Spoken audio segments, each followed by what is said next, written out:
realfaith.org.au. I could feel the current pulling my body over the front deck of the boat. I could feel my legs breaking and that kind of thing. And then I could feel my spirit releasing from my body.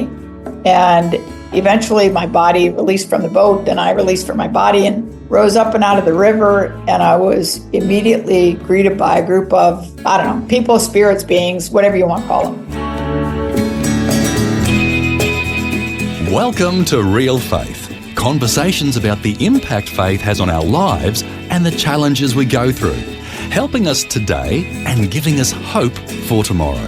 That's real people, real life, and real faith with Eric Scatterbo.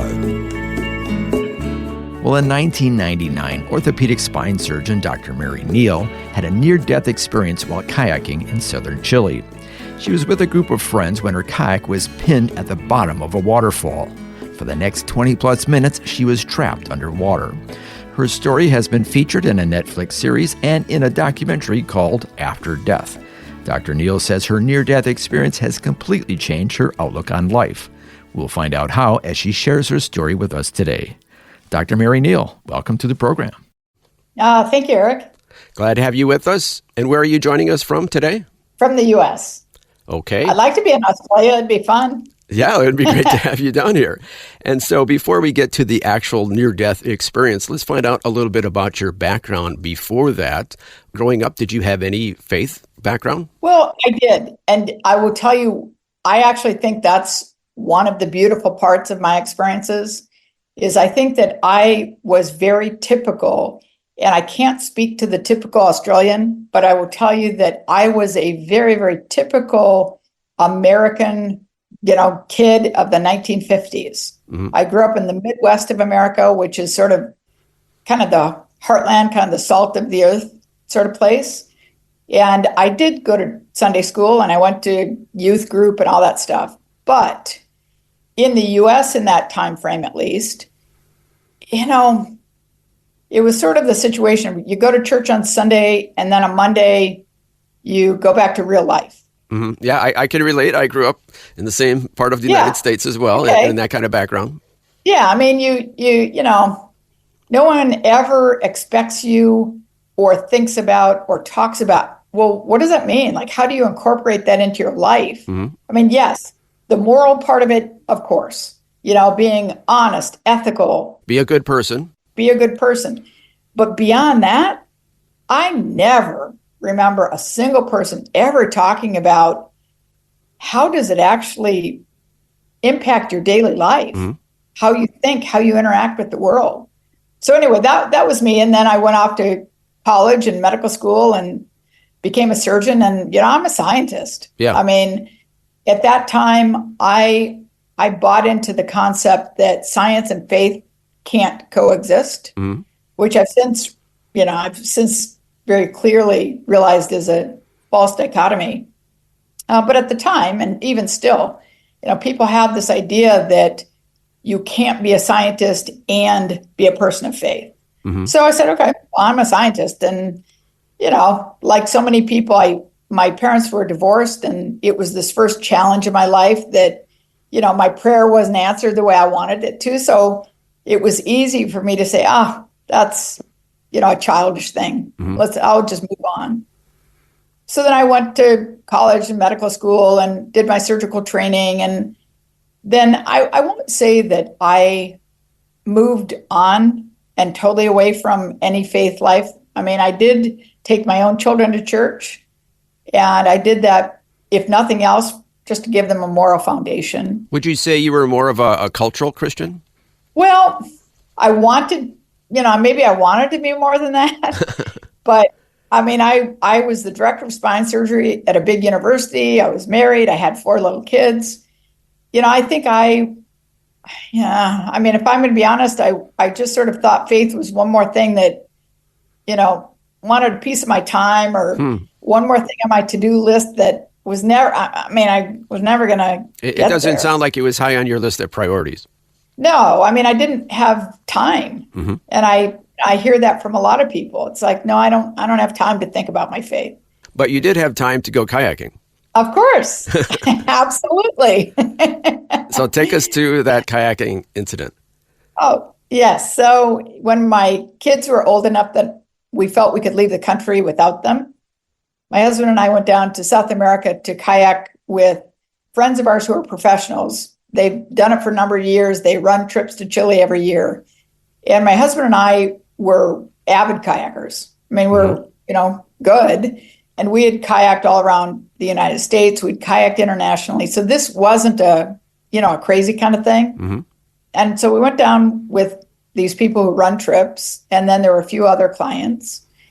And on what was going to be our last day anyway, we decided to paddle a section of river that's well known for its waterfalls. Mm-hmm. And when I say waterfalls, I mean drops of 15 to 20 feet, Mm-hmm. which if you're not an experienced whitewater kayaker would be crazy. Yeah, I didn't even know you could do this, but apparently this is a common thing for experienced kayakers. Well, 15 to 20 feet is not unreasonable. It was certainly within our skill set. These are not, it's not like going over Niagara Falls. or something. No, 15 to 20 feet is always challenging and exhilarating, but not particularly unreasonable. Okay. And so on this particular day, my husband actually did not go on the river. He woke up with back pain, and this was a river that was such that there weren't really rocks or other features that created eddies or slow parts of the water where you could sort of slow down or pull out.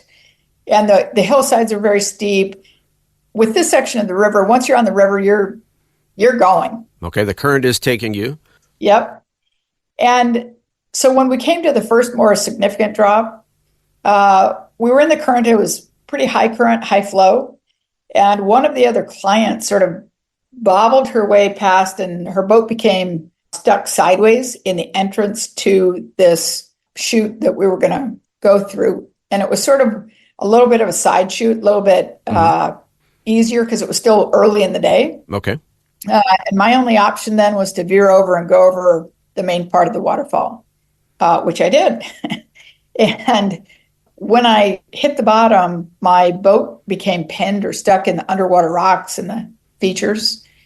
And the boat and I were then completely submerged under 8 to 10 feet of water. Oh, wow.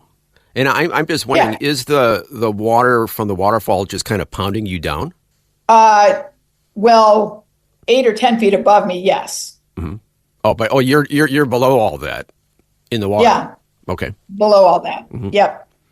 And I will tell you that most people assume that I, panicked or something, which I didn't. I mean, I'm a spine surgeon. I don't panic. I'm a very pragmatic person, though. So clearly I knew my predicament and I knew it wasn't good. Yeah.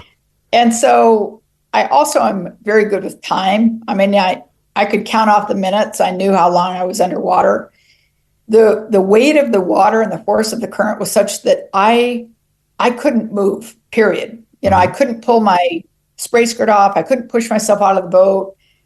I was there, and that was that. And the likelihood of rescue was, pretty much zero. Yeah.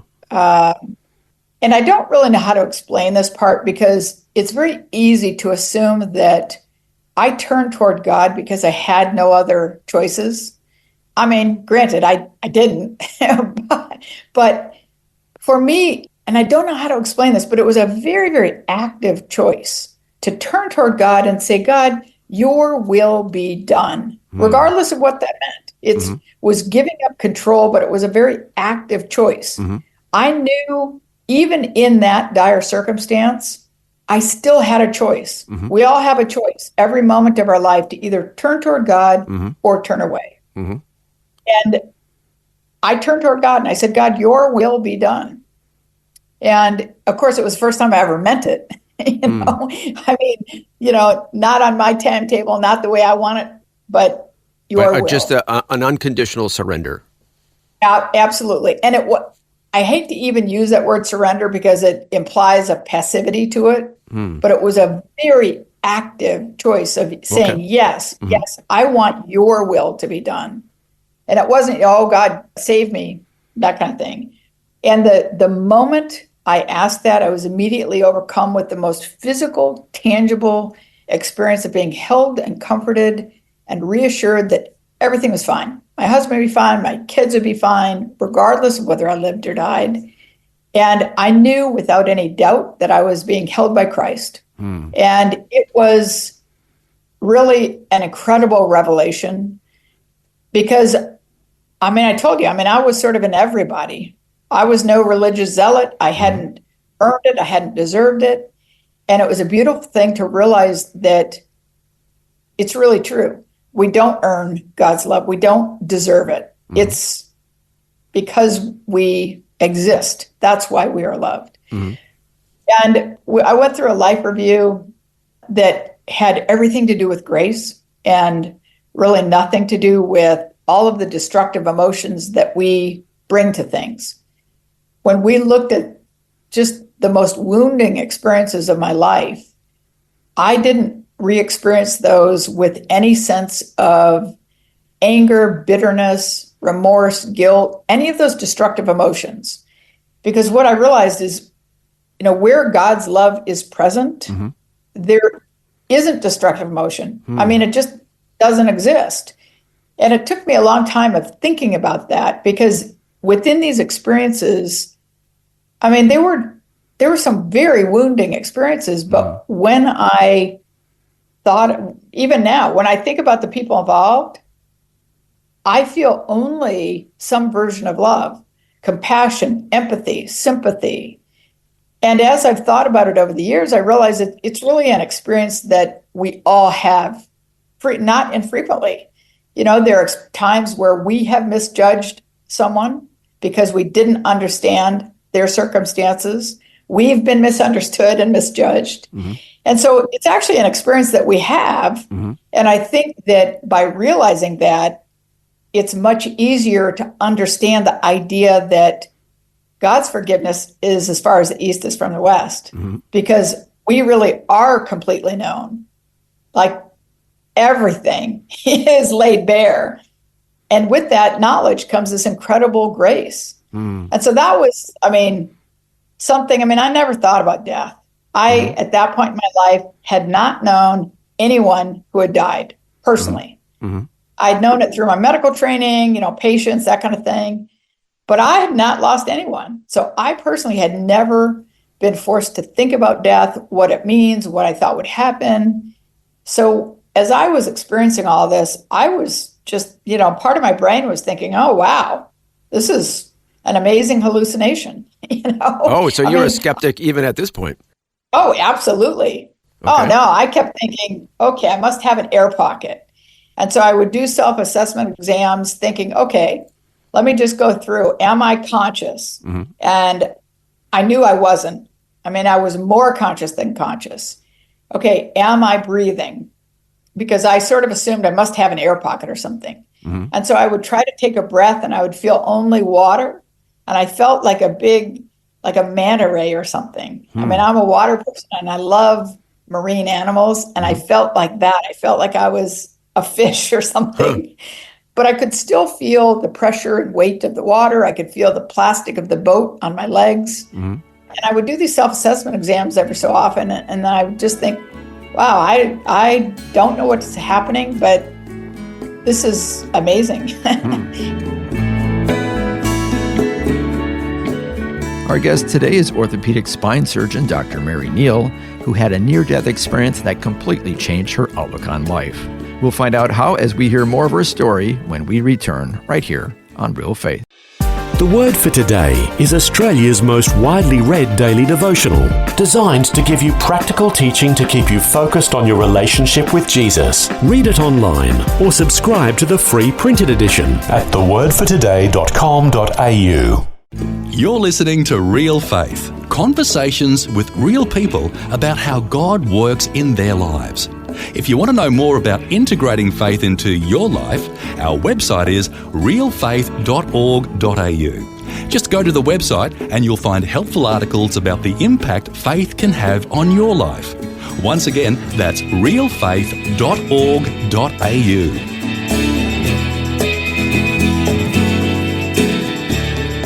Welcome back. I'm Eric Scadabo, and today I'm chatting with orthopedic spine surgeon Dr. Mary Neal, who had a near-death experience while kayaking in southern Chile. Before the break, we heard how her kayak became pinned at the bottom of a waterfall. Now we'll hear what happened next as she has an out-of-body experience. And then I could feel the current pulling my body over the front deck of the boat. I could feel my legs breaking and that kind of thing. And then I could feel my spirit, my soul, my essence, whatever you want to call it, the divine part of us. I could feel that releasing from my body. And eventually my body released from the boat, and I released from my body and rose up and out of the river. And I was immediately greeted by a group of, somethings, I don't know, people, spirits, beings, whatever you want to call them. And they were so overjoyed to welcome me and greet me and love me. I mean, they were, it's the same joy as when my kids come home from college. I mean, they were so happy that I was home. And I truly felt like I was home, like my real home, where we all really belong. And they were people, I didn't recognize any of them. Everyone always asked that. But as I said, I didn't know anyone who had died. I knew that they were people who had been important and were important in my life story. So maybe, a grandfather, great-grandmother, someone who died before I was born. So they knew you. They knew me. And I knew that they were important in my life story, even though I didn't recognize them. And they took me down this pathway that, to me, is the most beautiful thing I could ever begin to imagine. And what speaks beauty to me, what can make me cry and just truly moves me to tears, is color and the intensity of colors and the delicacy of flowers and the aromas of flowers. And that is what I experienced. Now, that brings up an interesting point, because you said your husband is into music, so maybe his experience would have been different. Is that what you're saying? Yes. I think when he dies, he'll hear this incredible music. But if I had heard that music, I like music, but not that well. So what you're saying is that kind of God knows your love language, and he'll tailor your experience to best communicate with you. Yes. That's what I think is so absolutely wonderful and delightful about everyone's near-death experience when they talk about them.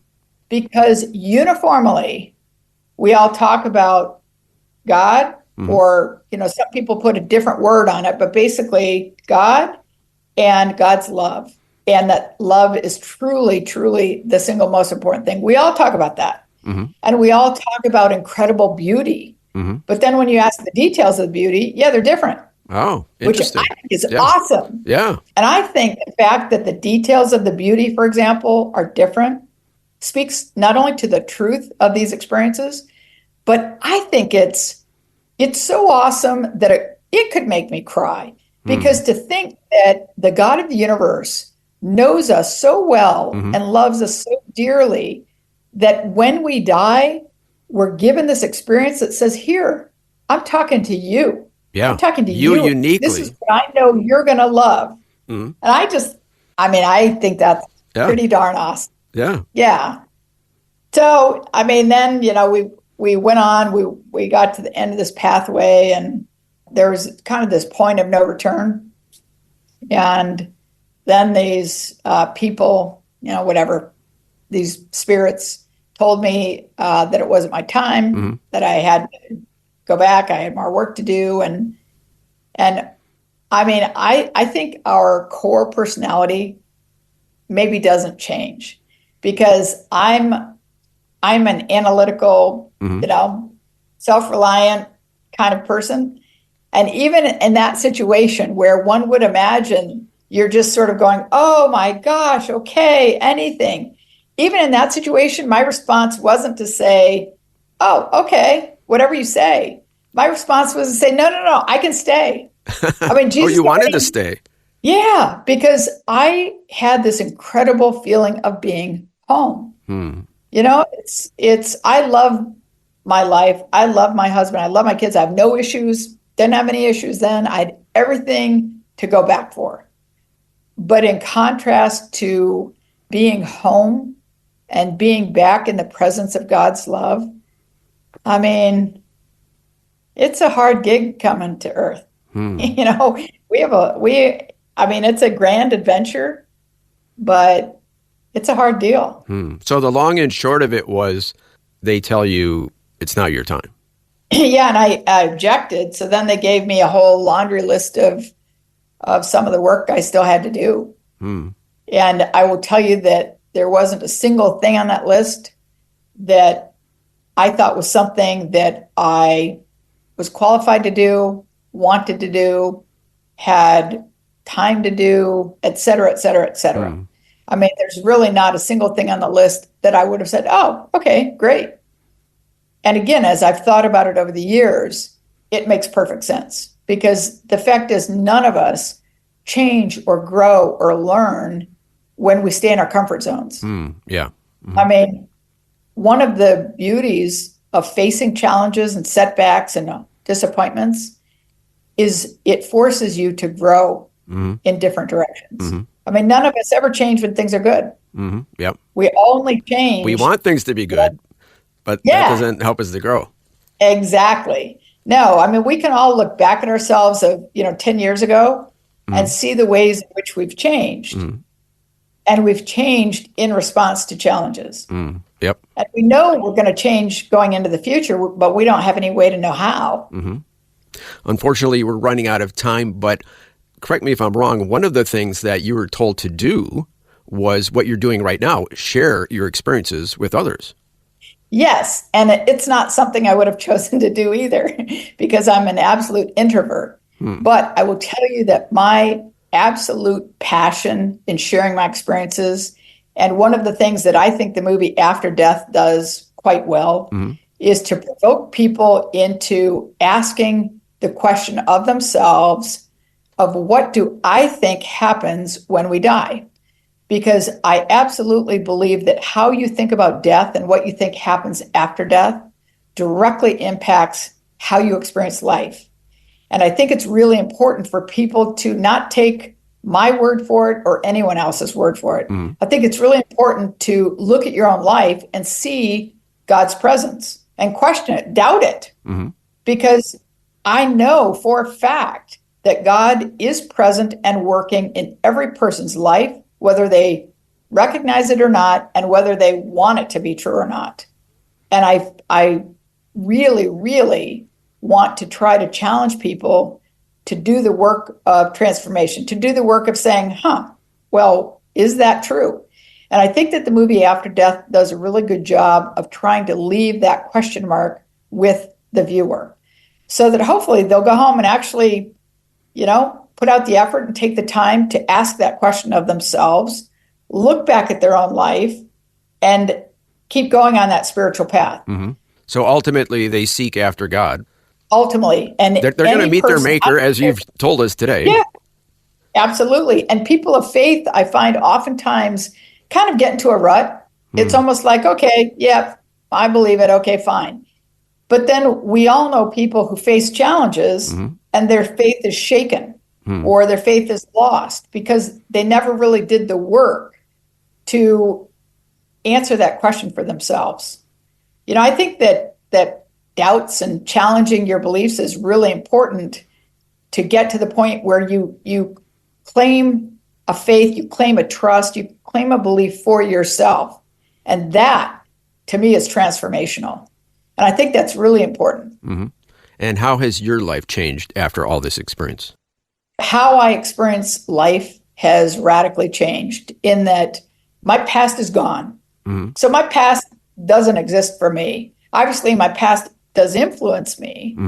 I'm also not at all, I don't have anxiety or worry about the future. I know there's life after death, so I'm not worried about what happens after death. So many people are so afraid of dying, they never live. I also know without any doubt at all that beauty comes of all things. And I can face challenges and struggles and setbacks, not happily, I don't want them. But even in the midst of terrible struggles, I can still experience joy because at the very, very minimum, I know that challenge is changing me and changing, the world, and beauty will come of it. And so I look at life as this incredible opportunity to reflect God's love to others and to help inspire, motivate, provoke, whatever word it is, inspire others to either deepen or start a spiritual path. And, it's this incredible adventure. I mean, it's fun. Even when it isn't, it still is this great adventure. I mean, you go on a trip somewhere and not everything's always good, but it still is a great adventure. Yeah. And then the adventure ends and, we go home. Well, it sounds like this whole experience has transformed you, and now you're helping other people to open their eyes and be transformed as well. Thank you so much for sharing your story with us today. It's really, really, truly my privilege and my pleasure. So thank you. Well, that was orthopedic spine surgeon Dr. Mary Neal sharing her remarkable near-death experience with us. And if you would like to learn more about Dr. Mary Neal and other people who have had near-death experiences, you can check out the documentary called After Death. The website is afterdeathmovie.com. Once again, that's afterdeathmovie.com. Well, thank you so much for joining us today for Dr. Mary Neal's compelling story of her near-death experience. And until next time, I'm Eric Scadabo. So long, and God bless. You've been listening to Real Faith, and if you have any questions or comments, you can send us a message through our website, realfaith.org.au. That's realfaith.org.au. Real Faith is a production of Vision Christian Media. This program is a production of Vision Christian Media. To find out more about us, see vision.org.au.